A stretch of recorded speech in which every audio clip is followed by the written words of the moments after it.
bakunzi b'urubuga rwacu, tubanye mbere na mbere kubasuhuza twifuriza ibihe byiza aho muherereye hose. Twifurije kugira umwaka mushya muhire wa 2022. Komeze kwabera umwaka mwiza, uzaba umwaka w'ibisubizo n'imigisha kuri mwese.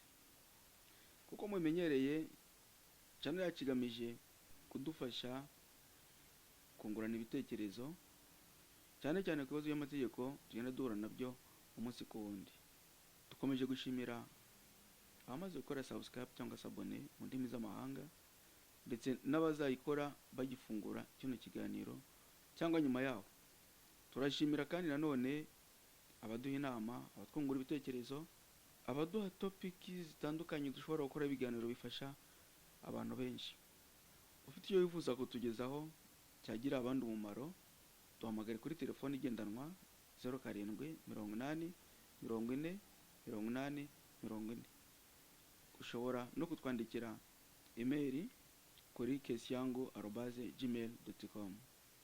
Uyu munsi ikiganiro cyacu cyerekeye insanganyamatsiko yo kumenya uburyo indishyi zikomoka ku mpanuka itewe n'ikinyabiziga kizuka na moteri ku butaka zibarwa. Muribuka mu biganiro byacu byatambutse ko twarebiye hamwe urukiko rufite ububasha bwo kuburanisha imanza zerekeye impanuka zo mu muhanda. Twanarebye n'ufite inshingano zo gutanga indishyi ku wangijwe n'impanuka y'ibinyabiziga. Kuri insanganyamatsiko yacu yo kureba uburyo indishyi zikomoka ku mpanuka yo mu muhanda zibarwa, turabanza turebe ibintu bibiri by'ingenzi: indishyi zitangwa ku wahotewe n'impanuka. Turanarebera hamwe ibishingirwaho mu kubara za ndishyi. Tudatinze rero, indishyi zitangwa ku wangijwe n'impanuka ni zikurikira: hari indishyi y'ibangamira ry'ubukungu, hakaba indishyi y'akababaro, indishyi y'ibangamira ry'uburanga, indishyi yo gutakaza amahirwe yo gushaka, indishyi y'ibangamira ry'uburambe mu kazi, n'indishyi y'ibangamirwa ku muco. Ibishingirwaho mu gutanga indishyi. Muri rusange, itangwa ry'indishyi rishingira kuri ibi bikurikira: hari ubumuga uwahotewe n'impanuka yagize, urupfu rwakomotse rwatewe n'impanuka, irangamimerere y'uwahotewe n'impanuka, umushahara uwahotewe n'impanuka yinjizaga buri munsi cyangwa ku kwezi, imyaka uwahotewe n'impanuka afite niyo yari asigaje akora akazi,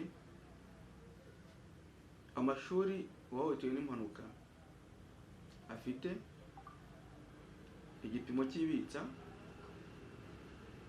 umwuga uwahotewe n'impanuka yakoraga, isano uwahitanywe n'impanuka afitanye n'usaba indishyi cyangwa uziregera, iminsi y'akazi uwahotewe n'impanuka yakoraga. Tugiye turebeye ikintu kimwe ku kindi muri ibi bishingirwaho mu gutanga mu kubara indishyi, duhereye ku byerekeye ubumuga, dusanga uwahotewe n'impanuka ashobora kugira ubumuga bw'igihe gito cyangwa akagira ubumuga buhoraho. Ubumuga bw'igihe gito ni ubumuga umuntu agira mu gihe gito, hanyuma agasubira mu kazi ke agakora uko byari bisanzwe. Ubumuga buhoraho ni ubumuga buhindura ingingo n'imiterere by'umubiri w'umuntu, igabanuka ry'ubwenge. Birashoboka hari igihe umuntu agira impanuka ubwenge yari afite bukagabanuka, ubushobozi bw'umubiri, hahandi umuntu yateruraga nk'ibiro 100 ugasanga araterura ibiro 5 cyangwa 10, kagiterura. Donc ubushobozi umubiri wari ufite ntugishobora gukora kuko wakoraga. Ubushobozi bwo gutekereza bukagabanuka, hahandi usanga umuntu yaratekerezaga bamufata nk'umuntu utekereza cyane, ariko ugasanga bitewe n'impanuka yagize gutekereza byagabanutse. Donc gutanga n'ibitekerezo ukumva ntagitanga ibitekerezo uko yabitangaga.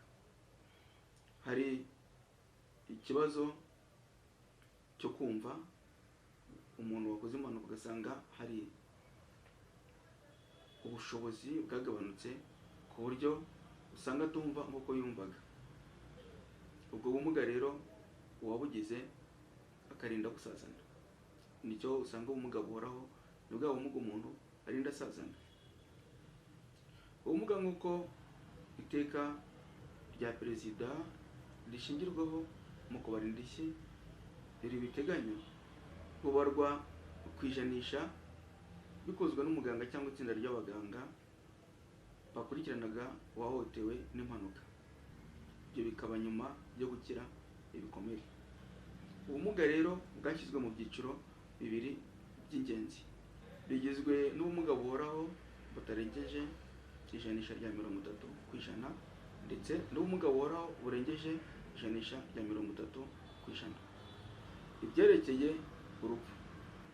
Mu buzima busanzwe umuntu uhuye n'impanuka ashobora guhura n'urupfu, impanuka ikamuhitana uwo mwanya, ashobora no gupfira mu nzira ajyanwa kwa muganga bamutabaye ariko bikanga agapfira mu nzira. Ashobora no gupfa nyuma yo kugezwa kwa muganga, agapfa umunsi cyangwa agapfa hashize iminsi cyangwa igihe kirekire. Twagiye tubona ko hari n'abamara umwaka barakoze impanuka ariko bikanga bakarenga bagapfa. Dusanga rero mu gihe umuntu muzima ukiriho n'uwapfuye ntabwo indishyi zizabarwa kimwe. Byumvikane neza ko urupfu narwo ruri mu bishingirwaho mu kubara indishyi. Hari ikijyanye n'irangamimerere y'uwangijwe n'impanuka. Mu nzira nyabagendwa no mu ngo hariho hose, ko ibinyabiziga ntabwo bikunze gukora impanuka ngo byicire abantu mu nzira nyabagendwa gusa. Hari n'igihe basanga mu ngo zabo aho bicariye, ndetse no mu nzu aho baryamye. Ikinyabiziga kikarenga umuhanda, kikava yongeyeho kikaza kigasenya inzu, kikagira aho gihitana. Kikava yongeye mu muhanda, kikaza mu mbuga y'abantu aho bicariye cyangwa baryamye, kikabahitana. Uwahohotewe n'impanuka rero ashobora kuba ari umwana, ashobora kuba yubatse, ashobora kuba ari ingaragu ifite abitunze cyangwa uwitunze, cyangwa akaba ari ingaragu idafite uwitunze. Mu gihe cyo kubara indishyi rero ibi byose byitabwaho kuko bose badafatwa kimwe. Hari ikijyanye n'umushahara wangijwe n'impanuka. Uwangijwe n'impanuka ashobora kuba ari umuntu wikorera, ukorera abandi cyangwa ukorera leta. Muri abo bose abashobora kugaragaza umushahara bakorera barahari, hakaba n'abadashobora kugaragaza umushahara nyakuri bakorera. Hakaba n'abadashobora kugaragaza umushahara nyakuri binjiza cyangwa umusaruro binjiza. Abafite umushahara uzwi babifitiye ikimenyetso nta kibazo gikunze kubaho, kuko baba bafite icyemezo cy'umushahara kigaragaza umushahara bakorera ku kwezi. Ku badafite ikimenyetso cyafatwa cyabasha kugaragaza umushahara bahembwa, hashingirwa ku mushahara w'umwaka muto ntarengwa wemewe n'amategeko, SMIC mu buryo bugufi. Mu ndimi z'amahanga ni salaire minimum interpersonnel garanti. Hashobora no gushingirwa nanone ku musaruro abakora umwuga umwe nabo binjiza. Niba ari umwavoka, umubaruramari cyangwa umutekinisiye muri domaine zitandukanye, ashobora kuba uwo munsi yahuye n'impanuka adafite ikimenyetso kigaragaza umusaruro yinjiza, cyangwa umusaruro we ku mwaka. Tugero hazarebwa uwo bakora umwuga umwe ufite ikimenyetso kigaragaza umusaruro yinjije. Tukiri kuri iyi ngingo, twibukiranye ko wahohotewe umaze amezi 6 adakora akazi ahabwa indishyi hashingiwe ku gihembo cye cya nyuma. Ku bantu badafite inyungu n'imwe igihe cy'impanuka kubera imiterere yabo yo ku mubiri cyangwa yo mu mutwe, nta ndishyi y'ibangamirabukungu itanga. Aha ariko nanone hari irengayobora, kuko umuntu ashobora kuba adafite ubushobozi bugaragara buri wese ko ntacyo yakwinjiza, ariko akaba yiga ishuri. Muri iyo gihe rero nanone ishuri rizarebwa, harebwe niba impanuka ari cyo yamubujije, niba yatakaje nk'umwaka w'amashuri bamwishyure bitewe hakurikijwe urwego rw'ishuri yigamo, niba ari ishuri rito, ishuri ryisumbuye cyangwa amashuri makuru. Hari ikijyanye n'imyaka y'amavuko iyo wahohotewe n'impanuka. Iki nacyo ni kimwe mu bishingirwaho mu kubara indishyi. Ubusanzwe imyaka yo gukora akazi ni imyaka 16, uhereye ku myaka 16 kugeza ku myaka 65 y'amavuko. Aho kuri iyi myaka umuntu ashyirwa mu kiruhuko cy'izabukuru. Niho rero tuzasanga mu kugena indishyi cyangwa mu kubara indishyi, muzasanga uhereye kuri 0 kugera ku myaka 16 nta ndishyi zitangwa. Nta ndishyi y'ibangamirabukungu itangwa. Kimwe n'uko umuntu ufite imyaka 65 wahohotewe n'impanuka, nawe nta ndishyi y'ibangamirabukungu izatangwa, kuko icyo gihe azaba ari muri 0. Aha rero ababyeyi bacu, abavandimwe bari muri iyi myaka 65 no gungira ibinyabiziga kure. Nubwo mu bisanzwe iyo umuntu yatangiye gukura agenda arushaho gukunda ubuzima, yakunda kubona abantu bamaze gukura, iyo imodoka bayibonye baraguruka rwose bagahunga. Ubuzima buraryoha, buba buryoshye kuri iyi myaka, cyane cyane iyo umuntu afiteho n'ubuzima bumeze neza. Nanone abana mubafate neza. Umwana ujya ku ishuri, abana b'incuke, abana biga mu mashuri matoya bataragira igihe cyo gukora, baba batanzweho ibintu byinshi, haba mu kubarira amashuri, mu kubambika, mu kubafata neza. Mu by'ukuri n'abana bagomba kurindwa impanuka. Babyeyi mwite ku bana cyane. Umwana bazamugonga waramutakajeho ibintu byinshi kugira ngo unamwifuriza ibintu byiza byinshi, ariko usange ahuye n'ubumuga buturutse ku mpanuka. Ubumuga rero ntacyo bazamumarira mu gihe azaba atarakoze imyaka 16. Hari ibyerekeye amashuri y'uwangijwe n'impanuka. Mu itangwa ry'indishyi ku mpanuka itewe n'ikinyabiziga, ntabwo abantu badafite inyungu n'imwe bagaragaza bahabwa indishyi mbangamirabukungu. Akamaro k'ishuri ni uko muri abo watakaje umwaka umwe w'amashuri agenerwa indishyi hakurikijwe urwego rw'ishuri arimo.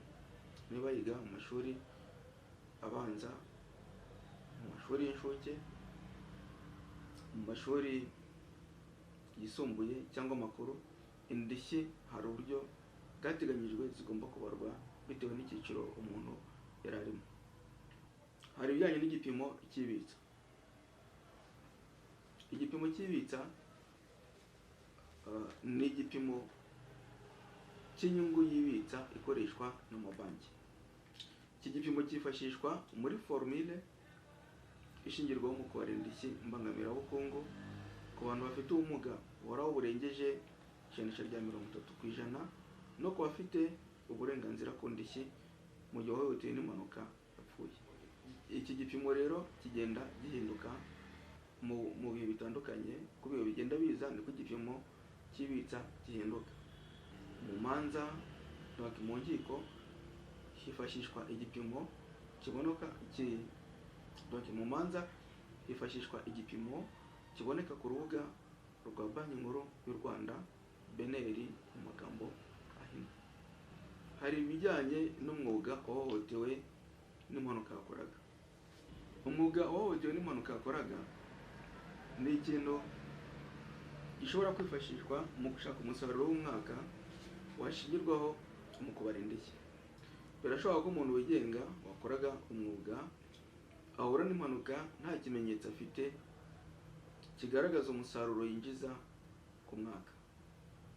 Twabivuze haruguru ariko kubisubiramo ntacyo bitwaye.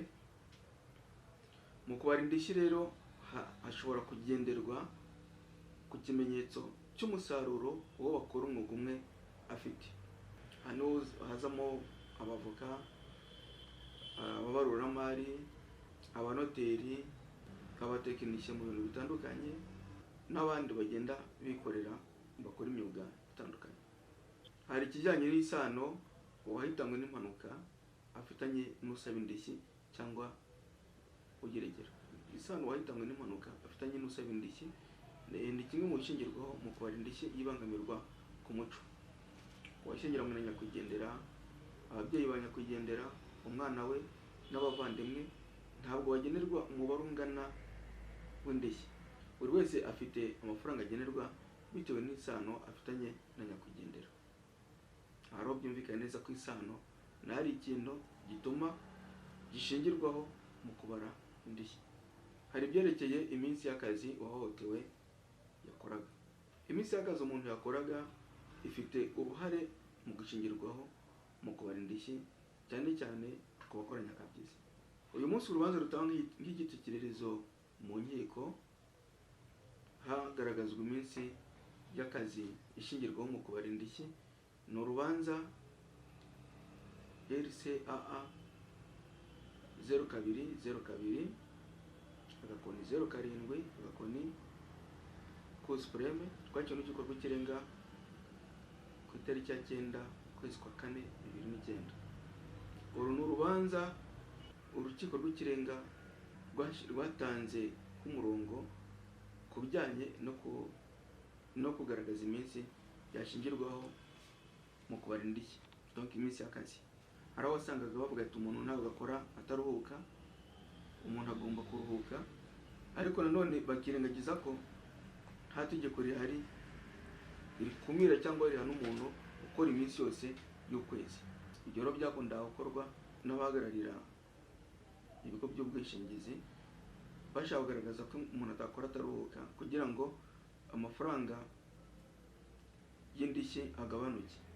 Aha rero ntabwo bibujije ko wa muntu ukora nyakabyizi udashobora kugaragaza ko mu gihe hari ibimenyetso bigaragaza ko adakora iminsi 30 uwarezwe, donc ikigo cy'ubwishingizi gishobora kubigaragaza, akagaragaza ko uwo muntu akora iminsi runaka, bakabigaragariza ibimenyetso mu gihe byaba bihari. Ariko mu gihe nta bihari nta kibujije ko umuntu adakora iminsi yose. Yewe n'abakora akazi ka leta badakora muri weekend kwa gatandatu no ku cyumweru, ariko ntibibujije ko nabo bagomba kugira ibyabo bakora binjiriza amafaranga cyangwa byanahabwa ingurane y'amafaranga baba bakoze. Reka rero dufate akaruhuko, mu kanya turarebera hamwe uburyo indishyi zitangwa ku bahohotewe n'impanuka zibarwa imwe ku yindi.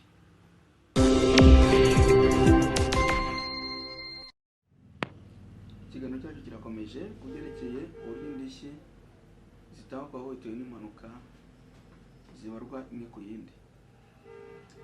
Ubusanzwe ibarwa n'indishyi zikomoka ku mpanuka itewe n'impanuka mu muhanda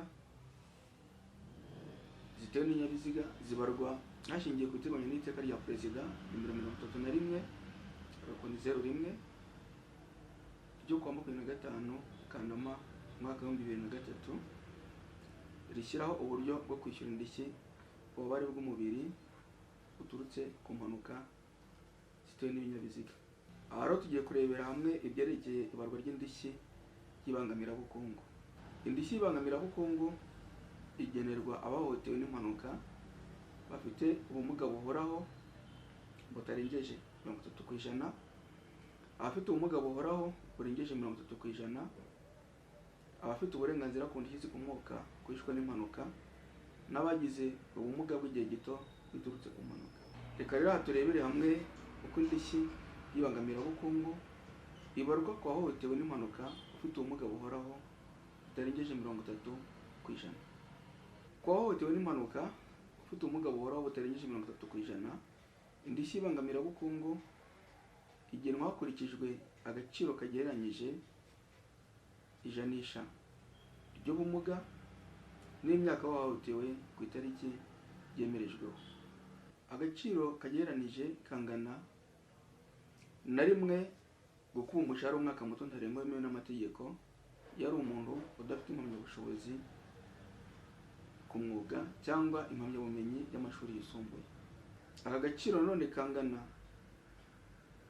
na kabiri gakubwa umushahara w'umwaka muto ntarengwa wemewe n'amategeko yari umuntu ufite impamyabumenyi y'amashuri yisumbuye cyangwa angana nayo ku rwego rwa tekiniki. Aka gaciro kazangana na gatatu gakubwa n'umushahara w'umwaka muto ntarengwa wemewe n'amategeko yari umuntu ufite impamyabumenyi y'amashuri makuru. Mu kubara indishyi rero zigomba guhabwa uwahohotewe n'impanuka, mu rumwe twari tumaze kuvuga haruguru, bazafata umubare babonye mu gihe ari udafite impamyabushobozi ku mwuga cyangwa impamyabumenyi y'amashuri yisumbuye, cyangwa ari ufite impamyabumenyi y'amashuri yisumbuye cyangwa angana nayo ku rwego rwa tekiniki, ufite impamyabumenyi y'amashuri makuru. Wa mubare babonye bazakubana 7 mu gihe wahohotewe afite imyaka iri hagati ya 16 na 19. Ka gaciro kabonetse nanone kazakubwa na 6 mu gihe wahohotewe afite imyaka iri hagati ya 20 na 29. Agaciro kagaragaye kazakubwa na 5 mu gihe wahohotewe afite imyaka iri hagati ya 30 na 34. Agaciro kabonetse kazakubwa na 4 mu gihe wahohotewe azaba afite imyaka iri hagati ya 35 na 39. Agaciro kabonetse kazakubwa na 3 mu gihe wahohotewe afite imyaka 40 cyangwa ayirengeje. Aha rero ni ukwitwararika mu muhanda kuko birumvikana ko umuntu agenda akura ari nako agaciro kagenda karushaho kugenda kaba gato, abanga agaciro cye kaba kari kugenda kagabanuka. Tugiye kurebera hamwe noneho uburyo indishyi ibangamira bukungu ibarwa ku wahohotewe n'impanuka ufite ubumuga buhoraho burengeje 30%. Ku wahohotewe ufite ubumuga buhoraho burengeje 30%, indishyi ibangamira bukungu izabarwa mu buryo bukurikira. Hazarebwa umushahara w'umwaka umuntu atahana ukubwe n'umubare w'imyaka asigaje kubaho akora akazi, bikubwe n'ijanisha ry'ubumuga, bagabanye na rimwe uteranje n'igipimo cy'ibitsa kubye umubare w'imyaka uwahohotewe n'impanuka asigaje kuhakora. Mu buryo pratique ni ngo niba ari umuntu udashobora kugaragaza umushahara ahemberwa udafite ikimenyetso, hazafatwa 3,000 dushingiye kuri simige yagaragajwe n'urukiko rw'ikirenga umunsi igenderwaho, umubare w'amafaranga agenderwaho nka simige. Hazafatwa bya 3,000 bikubwe iminsi 30, bikubwe amezi 12 agize umwaka. Wa mubare w'amafaranga ubonetse ukubwe n'imyaka umuntu arasigaje kuba hakora. Niba afite imyaka 30 umunsi yakoreye impanuka, niba ko azaba asigaje imyaka 35 kugira ngo abe yakirwa mu kiruhuko kizabukuru. Ubwo rero ngo wa mubare w'amafaranga uzakubwa na 35 ya myaka arasigaje kuba hakora, none bikubwe n'ijanisha ry'ubumuga. Niba afite ubumuga bungana 35%, wa mubare w'amafaranga uzakubwa na 35%. Ibyo babonye babigabanye na rimwe, bateranye igipimo cy'ibitsa gishobora kuvari hagati ya 7 n'ibice, noneho banakuye wa mubare w'imyaka yarasigaje kubaho ya myaka 35. Mu bisanzwe umuntu ufite umushahara uzwi nanone bafata wa mubare w'amafaranga yahembwaga igihembo atahana aba aricyo gisimbura ryasimige twari tuvuze, harebwe urwego rw'ubumuga bwe n'imyaka yarasigaje kubaho akora. Ku muntu umaze amezi 6, igihe kitarenze amezi 6 adakora akazi ariko yarasanzwe akora, umushahara we uzashingira ku kwezi kwa nyuma yahembwe akora. Iyo uwahohotewe akora umurimo adahemberwa cyangwa yakoraga imirimo yo mu rugo gusa, cyangwa se iyo abamufite uburenganzira badashobora kwerekana umusaruro w'inyakuri ukomoka ku murimo, kandi akaba yari afite imyaka irenze 16 igihe cy'impanuka, amafaranga abarwa bahereye ku ifatizo ry'inshuro imwe y'umushahara w'umwaka muto ntarengwa wemewe n'amategeko. Tugiye kurebera hamwe noneho uko indishyi y'ibangamirabukungu ibarwa ku wahitanywe n'impanuka. Uwahitanywe n'impanuka harebwa umusaruro w'umwaka umuntu atahana uwahohotewe, kuko umubare w'imyaka yari asigaje kuba hakora ukuba kabiri, ukuba 2/3, 2/3, kugabanya 1, guteranya igipimo cy'ibitsa, kuko uwo mubare w'imyaka yo kwibeshaho. Uvuga ngo ni ya myaka, niyo umuntu ari afite imyaka 30, imyaka yo kwibeshaho ni imyaka 35 yari asigaje. Umusaruro w'umwaka umuntu atahana uwahohotewe mu gihe yari afite umushahara uzwi n'ubu uzafatwa, ariko no mu gihe atari afite umushahara uzwi ariko akora, azafatwa ya simige aba ariyo ishingirwaho umushahara atahana. Aha ariko hari ikintu cyo kwitondera gihari. Iyi mpanuka, iyi ndishyi kugira ngo itangwe, ko afite uburenganzira ku ndishyi, nuko wahitanywe n'impanuka agomba kuba ari we wari ubatunze. Uburyo uvuga ngo grand frère, sister niwe wari untunze, ntabwo azahabwa indishyi, keretse mu gihe agaragaje ko ari wari umutunze kandi akagaragaza n'impamvu yari amutunze. Aho washaka kureba ibisobanuro byimbitse ku kibazo kigeze gukemurwa n'urukiko rw'ikirenga, aho abavandimwe b'uwapfuye nabo baregeraga indishyi bavuga ko ari wari ubatunze, hakwitabwa kureba ku rubanza RCAA 0049 agakoni 14 agakoni CS ku Supreme rwacyo n'urukiko rw'ikirenga kwa 25 ukwezi kwa 11 2016. Tukiri ku kitonderwa, hari abandi nanone batagenerwa indishyi y'ibangamirabukungu, ni abafite uburenganzira ku bana bahitanywe n'impanuka, kuva ku mwana ukivuka kugera ku mwana ufite imyaka 16 nta ndishyi bagenerwa. Hariho no kwitonda, abana bakabungwabungwa bagacungwa neza ntibabe bahitanywa n'impanuka. Tugiye kurebera hamwe noneho uko indishyi y'ibangamirabukungu ibarwa ku bumuga bw'igihe gito. Uwahohotewe mu gihe yagize ubumuga bw'igihe gito agasubira mu kazi, afite uburenganzira bwo guhabwa indishyi z'ingufu z'inyongera ku gice cy'umushahara gihuje n'igipimo cy'ubumuga, iyo igipimo cy'ubumuga kirenze 30%. Uwahohotewe ukora uwo mushahara wahagaritse akazi igihe kitarenze amezi 6 azahabwa amafaranga y'indishyi abarwa bahereye ku mushahara we wa nyuma atahana. Abantu badafite inyungu n'imwe bagaragaza nta ndishyi mbangamirabukungu bahabwa. Aha ni handi dusanga abantu wenda bafite ikibazo cy'ubumuga badashobora kuba basubira mu bintu runaka, dore n'ubwo umuntu aba akuze ariko ugasanga n'ubundi aracyayoborwa n'ababyeyi, aracyabana n'ababyeyi bitewe n'ikibazo cy'uburwayi cyangwa cy'ubumuga yagize. Abanyeshuri ku rundi ruhande, iyo impanuka yatumye batakaza umwaka umwe nubwo bataba bakora akazi kinjiza amafaranga, iyo impanuka itumye batakaza umwaka w'amashuri batanga amafaranga abarwa mu buryo bukurikira.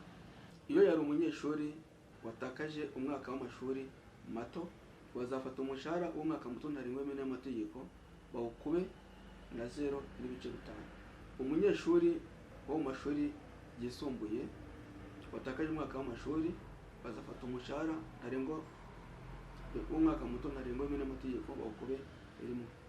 Aha ngaha iyo bavuga umushahara w'umwaka muto ntarengwa wemewe n'amategeko ni ya simigi, nivuga ngo ni 3 bazakuba n'imisi 30 bakube 12 bakube 0.5 ku munyeshuri watakaje umwaka umwe w'amashuri mato, bafate bya 3,000 bakube 30 bakube na 12 bakube 1 ku munyeshuri watakaje umwaka w'amashuri yisumbuye.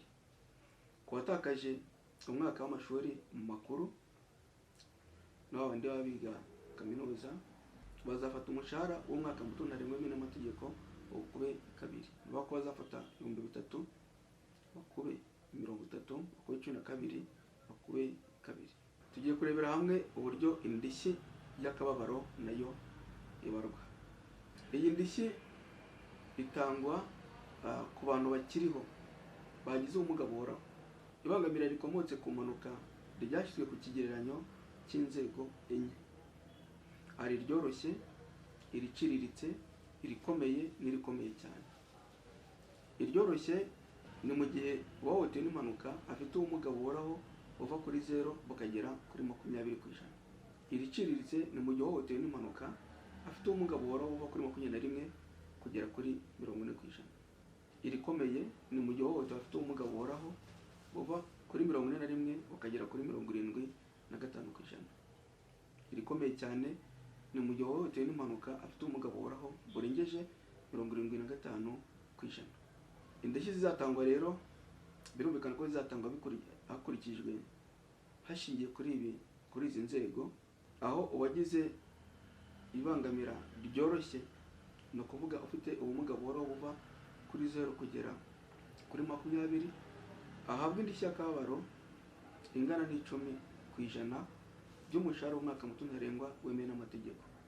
Uwagize ibangamira riciriritse no kuvuga wundi ufite ubumuga buhoraho buva kuri 21 kugera kuri 40 ahabwa indishyi y'akababaro ingana na 40% by'umushahara w'umwaka muto ntarengwa wemewe n'amategeko. Uwagize ibangamira rikomeye no kuvuga ufite ubumuga buhoraho buva kuri 41 kugera kuri 45 azahabwa indishyi y'akababaro ingana n'100% by'umushahara w'umwaka muto ntarengwa wemewe n'amategeko. Uwagize ibangamira rikomeye no kuvuga ufite ubumuga buhoraho burengeje 55% azahabwa indishyi y'akababaro ingana n'150% by'umushahara w'umwaka muto ntarengwa wemewe n'amategeko. Umushahara w'umwaka muto ntarengwa wemewe n'amategeko ni ya simigi uyu munsi igishingirwaho iri mu rubanza rwaciwe na Cour Supreme nk'umurongo Cour Supreme yatanze, kubera ko simigi yashingirwagaho kera itari kigendanye n'igihe. Urukiko rwarebye ukuntu ibintu bihenze ku isoko uko bihagaze, rufata icyo cyemezo cy'uko hashingirwa ku 3,000 ku bantu bose badashobora kugaragaza umushahara batahana. Tugiye kurebera hamwe noneho uburyo indishyi y'ibangamira ry'uburanga nayo ibarwa. Iyi ndishyi yashyizwe ku kigereranyo cy'inzego 6: hari iryoroheje cyane, hari iryoroshye cyane, iryoroshye, iricishije bugufi, iriciriritse, irikomeye n'irikomeye cyane. Aha rero bavuga ibangamira ry'uburanga n'ahandi umuntu ashobora guhura n'impanuka akagira nk'icyuma kimukobora, ukabona ko hari mu buranga bwe hari ikintu gihindutse. Umuntu ashobora none kuba agenda acumbagira biturutse ku mpanuka, kandi mu by'ukuri yari umuntu ugenda neza. Ashobora gucika akaboko se, ashobora gucika akaguru, ashobora kugira n'ukundi ahinduka, ingingo z'umubiri zihinduka, bigatuma uburanga afite donc agira ibangamira ry'uburanga. Muri iyi rero uwagize ibangamira ryoroshye cyane ni uvuga wa wundi bishobora kuba bitagaragara cyane, ahabwa indishyi y'ibangamira ry'uburanga ingana na 5% by'umushahara w'umwaka muto ntarengwa wemewe n'amategeko. Uwagize ibangamira ryoroshye ahabwa indishyi y'ibangamira ry'uburanga ingana n'10% by'umushahara w'umwaka muto ntarengwa wemewe n'amategeko. Uwagize ibangamira ricishije bugufi, uwagize ibangamira ry'uburanga ricishije bugufi ahabwa indishyi y'ibangamira ry'uburanga ingana na 20% by'umushahara w'umwaka muto ntarengwa wemewe n'amategeko. Uwagize ibangamira riciriritse ahabwa indishyi y'ibangamira ry'uburanga ingana na 40% by'umushahara w'umwaka muto ntarengwa wemewe n'amategeko. uwagize ibangamira rikomeye ahabwa indishyi y'ibangamira ry'uburanga ingana n'100% ry'umushahara w'umwaka muto ntarengwa wemewe n'amategeko. Uwagize irikomeye cyane ahabwa indishyi y'ibangamira ry'uburanga ingana n'150% ry'umushahara w'umwaka muto ntarengwa wemewe n'amategeko. Aha rero ko wagize ibangamira rikomeye n'irikomeye cyane ni wa muntu ushobora gukora impanuka mu by'ukuri nawe umureba ukumva wicaye umugiriye impuhwe utekereza ko ari we bibayeho cyangwa wifuza ko icyamubayeho kitakugeraho. Ni wa muntu uba warahuye n'impanuka ikomeye cyane ku buryo buri wese umubonye agira ikibazo, buri wese umubonye yumva amugiriye impuhwe. Tugeze ku ndishyi yo gutakaza amahirwe yo gushaka. Indishyi yo gutakaza amahirwe yo gushaka ni indishyi ihabwa umuntu ukiri ingaragu wagize ubumuga buhoraho bungana cyangwa burengeje 50%.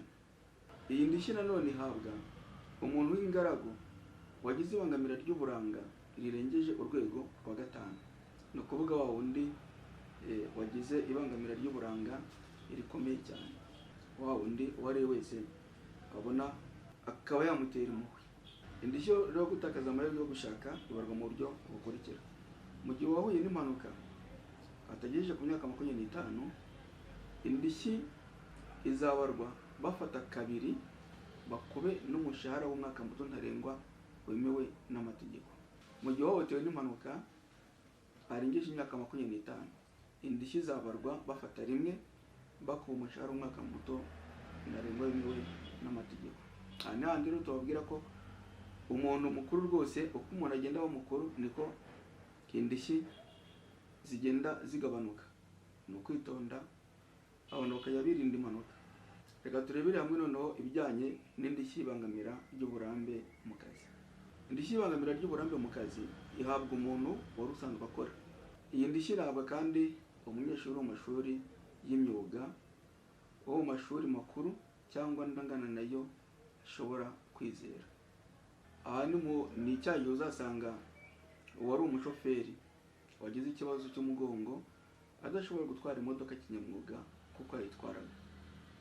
Umwavoka ashobora guhagarara amasaha 5 cyangwa arenze ahagaze aburana, ugasanga asigaye aburana 2, ahandi agashaka akagira tendance yo gushaka kwicara asaba kuba yaruhuka. Ni hano uzabona uwari umwarimu wandika ku kibaho akarangiza isomo rye agera hagati agashaka kwiyambaza imbaraga z'umunyeshuri yakoresha kugira ngo yandike ku kibaho, cyangwa mu gihe ashobora kuba yarangiza isomo rye ahagaze bitewe n'intege z'umubiri n'ikibazo cy'impanuka ntabe yarangiza rya somo ahagaze. Ni mu gihe nanone ku ruhande rw'umunyeshuri, aho umunyeshuri ahuye n'impanuka wizeraga kubona akazi bitewe n'aho yatanze dosiye ye cyangwa ateganya kukabona, atakaje amahirwe bitewe n'impanuka. Hari umunyeshuri urangiza stage rwose afite yumva ashoboye, akaba yadepoza ahantu mu gihe yizeye kuba yakora ikizamini agahura n'impanuka kandi yari yizeye ko ikizamini azagitsinda azanabona n'akazi. Ni wa wundi nanone wari umunyeshuri warangiye stage wadepoje dosiye wenda n'ikizamini akagitsinda, ariko byagera mu gihe cy'interview agahura n'impanuka ugasanga atakaje amahirwe y'icyizere yari afite cyo kubona akazi.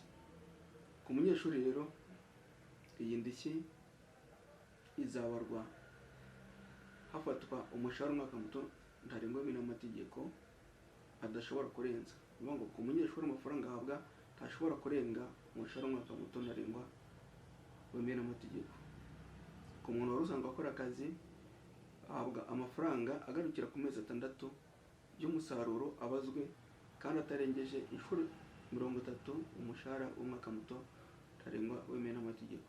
Bivuga ko ufite umushahara uzwi, dufata urugero rw'uhembwa ibihumbi 100, bazafata amafaranga 100 bayakube amezi 6 kimwe n'uyarengeje.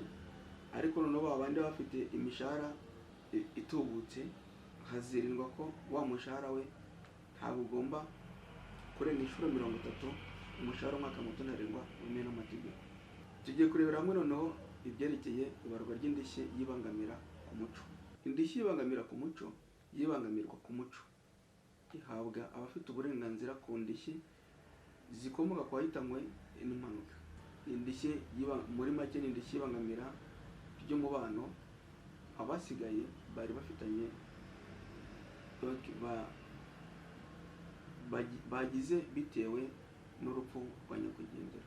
Abahabwa indishyi rero ni abashakanye na nyakwigendera, ababyeyi ba nyakwigendera, abana ba nyakwigendera n'abavandimwe ba nyakwigendera.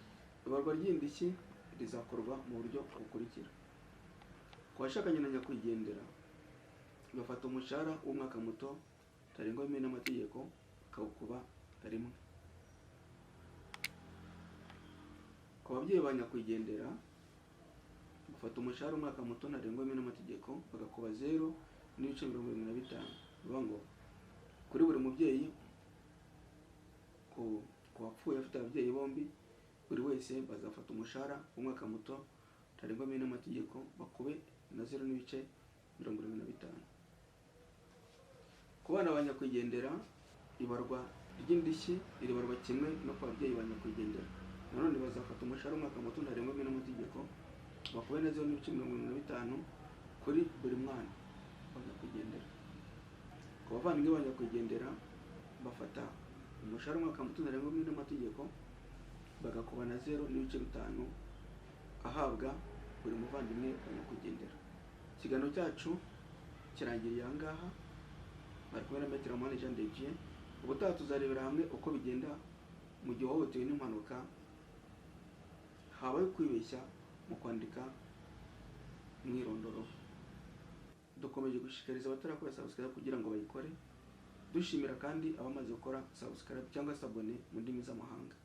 Mu gihe wafite igitekerezo cyangwa inyunganizi twandikire kuri WhatsApp cyangwa uduhamagare kuri 0780408040. Ushobora no kutwandikira email kuri question@gmail.com cyangwa ku rubanzarimwe@gmail.com. Kora like mu gihe unyuzwe n'ibikubiye muri iki kiganiro, kora dislike mu gihe utanyuzwe n'ibikubiye muri iki kiganiro, na turayikeneye. Taka comment kugira ngo ugire igitekerezo watanga cyangwa inyunganizi mu gihe ihari. Kora share usangiza abandi ikiganiro. Ushobora gukoresha WhatsApp, ukoresha Instagram, ukanakoresha Facebook. Dukomeje gushishikariza abantu kudutera inkunga kugira ngo dushobore kuba twatanga ibiganiro twiyambaje usemura mu rurimi rw'amarenga kugira ngo abafite ubumuga bwo kutumva no kutavuga nabo bashobore gukurikira ibiganiro byacu.